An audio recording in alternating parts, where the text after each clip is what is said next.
Shalom. First and foremost, I want to give all praises, honor, and glory to Yahweh, Bahasham, Yahweh Shai, Bahasham, Recha Kodesh. Double honors to the elders and the apostles of Great Millstone, and peace and blessings to the elect. And today we're going to go into the book of Joshua, the 8th chapter.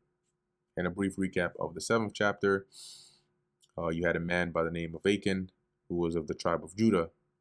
He defied the Lord, and upon his greed took a Babylonianish garment, some gold, and some silver.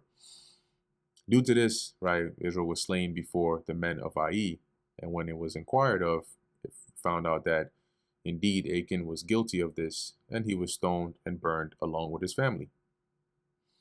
So this is Joshua 8 and 1. And the Lord Yahweh said unto Joshua, Fear not, neither be thou dismayed. Take all the people of war with thee, and arise, and go up to Ai. See, I have given into thine hand the king of Ai, and his people, and his city, and his land. And thou shalt do to Ai and her king as thou didst unto Jericho and her king. Only the spoil thereof and the cattle thereof shall ye take for a prey unto yourselves. Lay thee an ambush for the city behind it. So the difference is, the Lord says, basically destroy them all, except for this one, I'm giving you permission. The cattle, right, and the spoil, you can take, for yourself. Okay, and then the way you're going to take the city down is you're going to set up an ambush. Okay, so you're going to send certain men, as it's going to tell us here, and basically, it was like a war strategy here, really, that the Lord gave them. So Joshua arose and all the people of war to go up against Ai. And Joshua chose out 30,000 mighty men of valor, and sent them away by night. And he commanded them, saying, Behold, ye shall lie in wait against the city, even behind the city. Go not very far from the city, but be ye all ready. So you guys are going to go by night. You're going to go behind the city, all right? Far enough to where they can't really notice you, but not too far. And just be ready, be alert. And I and all the people that are with me will approach unto the city. And it shall come to pass that when they come out against us, as at the first, that we will flee before them. So just like the first time we went and they slew our men, we're going to go. Once they come out, we're going to run, we're going to flee, right? And they're going to think, right, for they will come out after us, because they're going to think, oh, them Hebrews are back again. They didn't learn their lesson the first time. Let's go get them. So they're going to chase us till we have drawn them from the city, for they will say, they flee before us, as at the first. Therefore, we will flee before them. So in other words, we're going to draw them out the city. You're lying in ambush behind the city. Verse 7, Then ye shall rise up from the ambush and seize upon the city, for the Lord Yahweh your God will deliver it into your hand. And it shall be, when ye have taken the city, that ye shall set the city on fire. According to the commandment of the Lord Yahweh shall ye do. See, I have commanded you. So that's the plan. You lay in wait. We'll draw them out the city. Once it's vulnerable, because all the warriors are after us, then you come, take hold on that city, charge in there, and set it on fire. Joshua therefore sent them forth, and they went to lie in ambush, and abode between Bethel and Ai, on the west side of Ai. But Joshua lodged that night among the people. And Joshua rose up early in the morning, and numbered the people, and went up, he and the elders of Israel, before the people to Ai. And all the people, even the people of war that were with him, went up, and drew nigh, and came before the city, and pitched on the north side of Ai. Now there was a valley between them and Ai. So there's this, it's self-explanatory. And he took about 5,000 men, and set them to lie in ambush between Bethel and Ai on the west side of the city. And when they had set the people, even all the host that was on the north of the city, and their liers were in wait on the west of the city, Joshua went that night into the midst of the valley. So once everybody was in position, right, you had those that were waiting in ambush, you had those that would draw them out. Joshua goes into the valley, so now he's getting closer to the city. And it came to pass when the king of Ai saw it, that they hasted and rose up early. And the men of the city went out against Israel to battle, he and all his people, at a time appointed, before the plain. But he wist not that there were liars in ambush against him behind the city. So they say, speed, out, go get him, go get him, go get him. They all ran out the city. Hey, hey, hey, hey, hey. Just to go and find out that you've been got.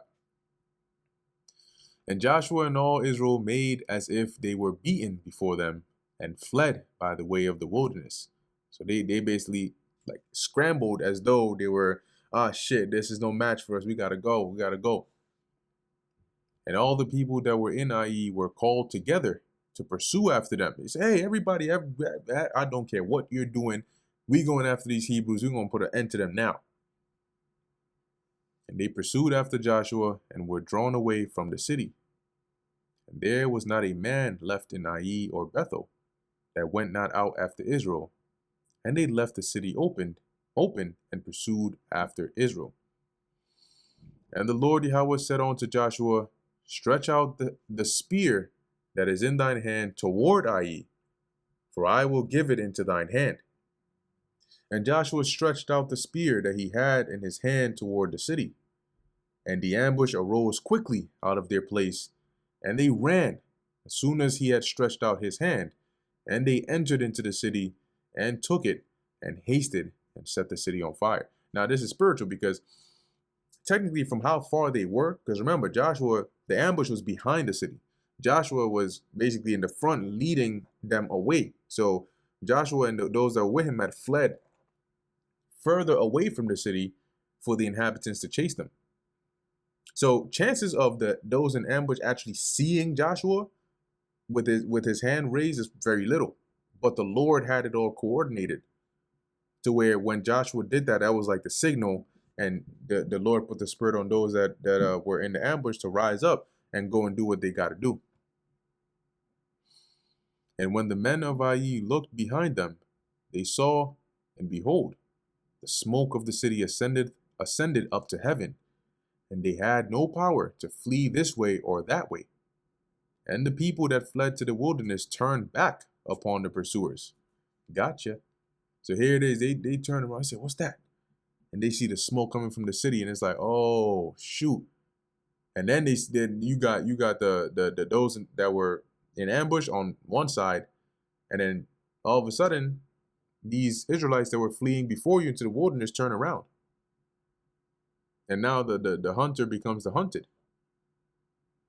And when Joshua and all Israel saw that the ambush had taken the city, and that the smoke of the city ascended, they turned again and slew the men of Ai. And the other issued out of the city against them. So those that were in the ambush, now they came and pulled up. So they were in the midst of Israel, some on this side and some on that side, and they smote them, so that they let none of them remain or escape. And the king of Ai they took alive and brought him to Joshua. And it came to pass, when Israel had made an end of slaying all the inhabitants of Ai in the field, in the wilderness, wherein they chased them, and when they were all fallen on the edge of the sword, until they were consumed, that all the Israelites returned unto Ai and smote it with the edge of the sword. So once they had basically taken everybody out, they came back to do a complete job. And so it was that all that fell that day, both men and women, were 12,000, even all the men of Ai. For Joshua drew not his hand back, wherewith he stretched out the spear, until he had utterly destroyed all the inhabitants of Ai. So Joshua, when he raised his hand, he held it up the whole time until we completely, took them out. Only the cattle and the spoil of that city Israel took for a prey unto themselves, according unto the word of the Lord Yahweh, which he commanded Joshua. And Joshua burnt Ai, and made it an heap forever, even a desolation unto this day. And that is very telling, because I believe when you go into that word Ai, Haran goes into that all the time. Ayah, it says here, heap of ruins. okay, in which he goes into that connection of the, IE, which is the acronym of AI. Interesting that, that's what they decided to call technology they have today, which indeed will lead to them ending up as a heap of ruins, which is a form of destruction, a representation of destruction. It says here, and Joshua burnt Ai and made it an heap forever, even a desolation unto this day. And the king of Ai he hanged on a tree until eventide. And as soon as the sun was down, Joshua commanded that they should take his carcass down from the tree, and cast it at the entering of the gate of the city, and raised thereon a great heap of stones, that remaineth unto this day. And I believe here it is. Let me see. Is it this? No. Let me cross-reference this and see.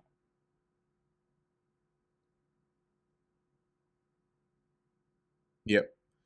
And they did that because in the law, right, if you hang somebody, you're not supposed to leave that body overnight, right? So it says here, if a man have committed a sin worthy of death, and he be put to death, and thou hang him on a tree, his body shall not remain all night upon the tree, but thou shalt in any wise bury him that day.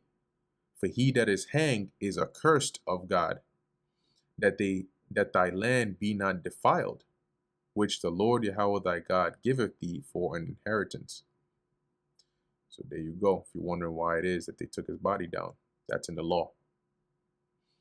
Verse 30, then Joshua built an altar unto the Lord Yahweh God of Israel in Mount Ebal, as Moses the servant of the Lord commanded the children of Israel, as it is written in the book of the law of Moses.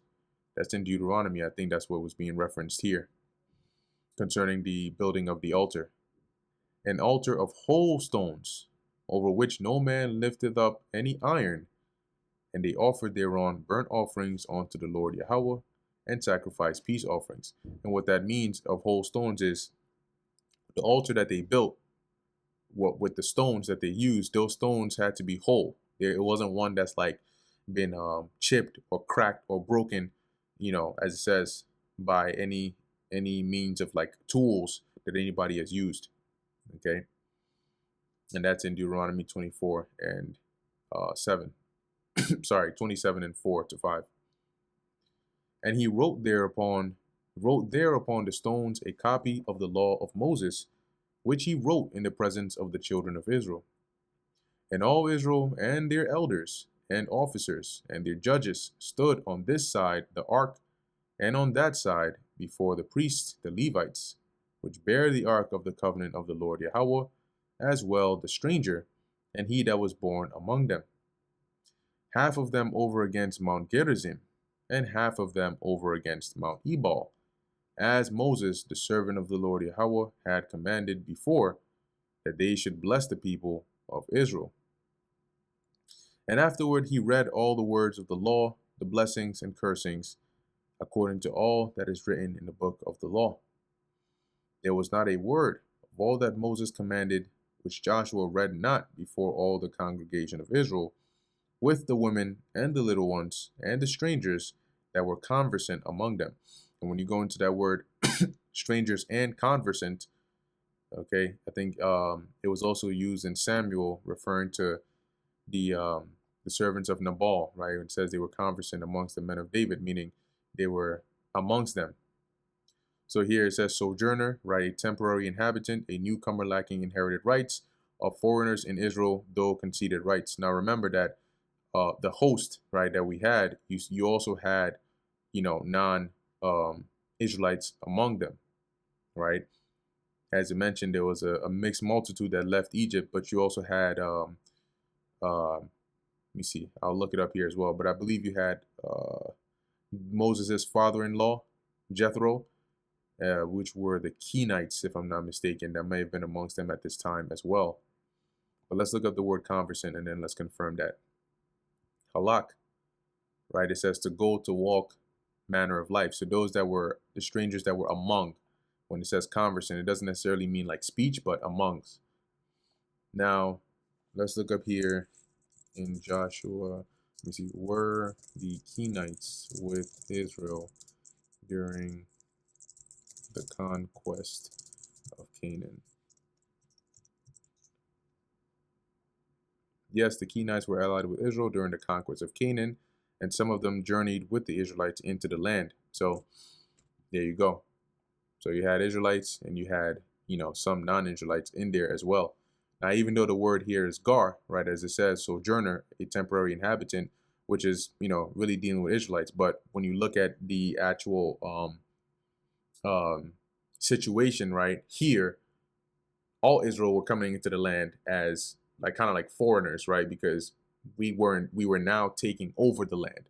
So this is different from like us having established the land and then, you had an Israelite leave and then, generations down the line, they come back, right, as a foreigner, though they're an Israelite by nature or by heritage, but they were lacking the rights of being born in the land, right? So that's slightly different here because we were now establishing the land as ours. Okay, so though the word used here is gar, here the strangers would make sense to be referring to the actual non-Israelites amongst Israel at this time, i.e. like the Kenites, for example. So with that brings us to the end of the book of Joshua, the 8th chapter. Lord willing, this was edifying to the elect. In closing, I want to give all praises, honor, and glory to Yahweh, Bahasham, Yahweh Shai, Bahasham, Recha Kodash. And until next time, Shalom.